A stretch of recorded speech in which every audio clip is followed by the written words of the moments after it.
Ciao a tutti e benvenuti sul mio canale, sono D'Alessandro Davide. Oggi con questo nuovo video voglio spiegarvi come sostituire la resistenza della lavatrice e come fare una corretta diagnosi. Iniziamo svitando tutte le viti che fissano questo pannellino di plastica al mobile posteriore, così da poter accedere ai componenti che sono dietro.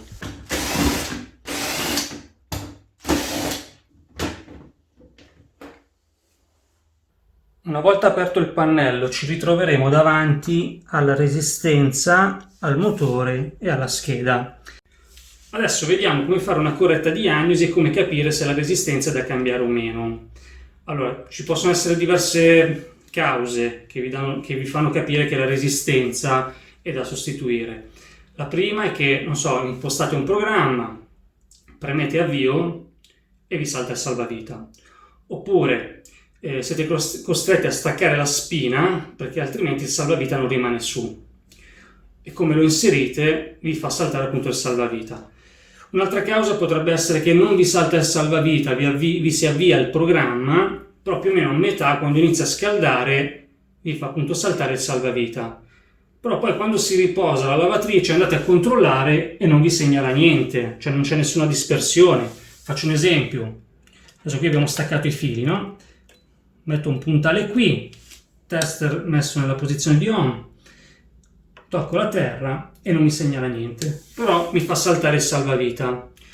Vi dico che nel 99% dei casi io cambio la resistenza, quindi la sfilo e trovo della carta attorcigliata intorno alla resistenza. La chiamo carta, ma è tipo carta, avete presente i fazzoletti che vi rimangono nelle tasche dei jeans? Ecco, si attorcigliano tutti lì attorno, poi si forma un po' di calcare e vi crea questo problema qui. Quindi non vi fa saltare il salvavita sempre, ve lo fa saltare saltuariamente e quando poi andate a controllare non c'è nessuna dispersione. Ecco, nel 99% dei casi è la resistenza. Vedrete che quando la sfilate troverete della carta attorcigliata attorno.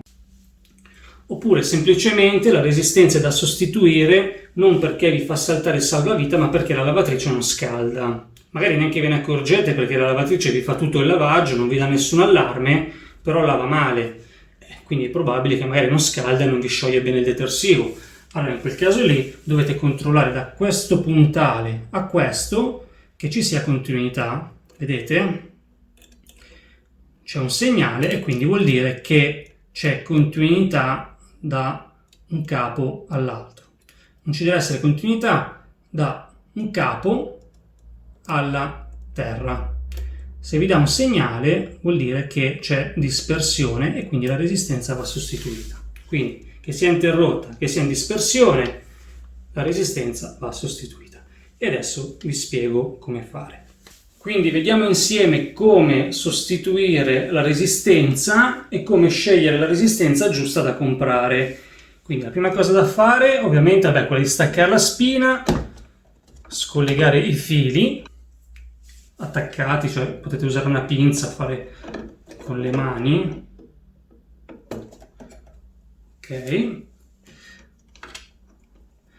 Togliamo anche il morsetto dal sensore, vi basta sollevare questa linguetta qui, vi basta sollevarla e tirare. Poi vi consiglio di prendere un panno asciutto e coprire la scheda del motore e i fili, che uscirà di sicuro un po' d'acqua. Okay.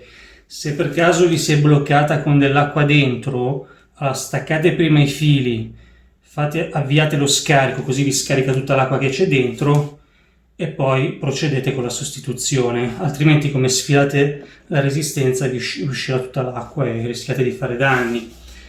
Quindi adesso prendiamo una chiave del 10 a tubo, la inseriamo qui, poi prendiamo un altro cacciavite che si inserisce qui dentro e giriamo.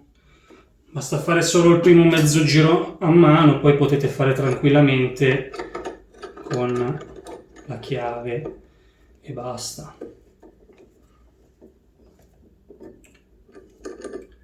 Ok, arrivati a questo punto dobbiamo procurarci un martello, io uso il pappagallo, puntiamo qui una chiave qualsiasi in modo da poter tirare delle martellate e far inserire questo perno fino in fondo dentro.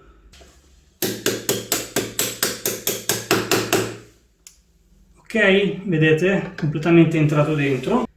Quindi poi con il pappagallo lo afferriamo qui al centro e diamo un colpo secco e tiriamo. Così. Ok? Allora, questa resistenza è praticamente nuova, a parte un po' di sporco che c'è qui.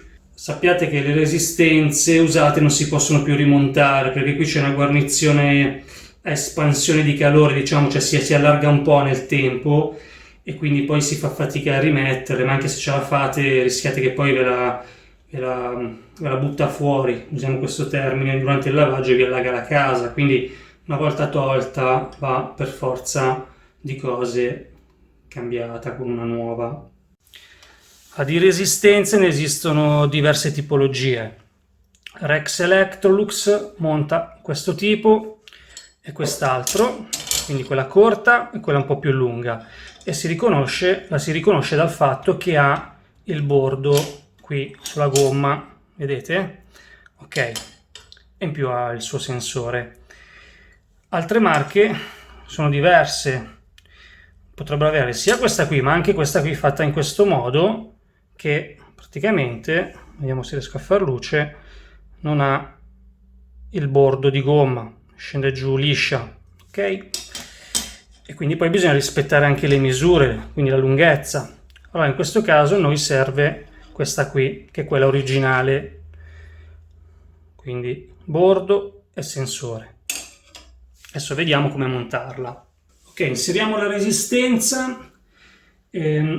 Allora, dentro in fondo c'è un fungo che va a inserirsi qui dentro, serve proprio per non far vibrare la resistenza durante il lavaggio, ma più che altro durante la centrifuga, altrimenti questa va a sbattere contro il cestello e si gratta tutta, comunque create dei danni e diventa anche rumorosa la lavatrice.